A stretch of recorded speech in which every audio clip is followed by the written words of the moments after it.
एक व्यक्ति ने एक खूबसूरत महिला से शादी किया था और दोनों की जिंदगी बढ़िया से बीत रही थी। पति अपनी पत्नी की सुंदरता की बहुत तारीफ करता था, जिससे उसकी पत्नी बहुत ही खुश रहती थी। समय बीतता गया और एक दिन पत्नी की त्वचा में बहुत जलन हो रहा था। उसके बाद पत्नी अपनी त्वचा की टेस्ट कराती है तो पता चलता है कि कुछ महीनों के अंदर ही उसके शरीर की त्वचा पूरी तरह से काले रंग की हो जाएगी। इसके बाद पत्नी घबरा जाती है और सोचती है कि अगर मेरा शरीर आकर्षक नहीं होगा तो मेरा पति मुझे छोड़ देगा, क्योंकि वह उसे शरीर की सुंदरता पर ही खुश रहता था।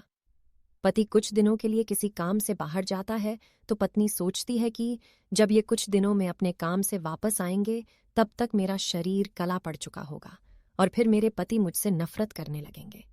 वह भी अपने पति से प्यार करती थी और यह नहीं चाहती थी कि उसकी बदसूरत शरीर के वजह से उसका पति उसे छोड़ दे। इसलिए वह खुद की आत्महत्या करने के बारे में सोचती है, क्योंकि वह अपने पति के बिना नहीं जी सकती थी। जैसे ही वो फांसी लगाने वाली होती है तभी उसका पति आता है और उसे फांसी लगाने से रोक लेता है। उसके बाद अपने पत्नी से फांसी की वजह पूछता है।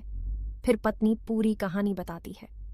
उसके बाद उसका पति कहता है कि मैं तुम्हारे शारीरिक सुंदरता पर नहीं फिदा हूं, बल्कि तुमसे सच्चे दिल से प्यार करता हूं।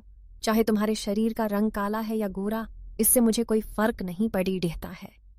यह सुनने के बाद उसकी पत्नी फांसी नहीं लगाती है और अपने पति के गले लग जाती है।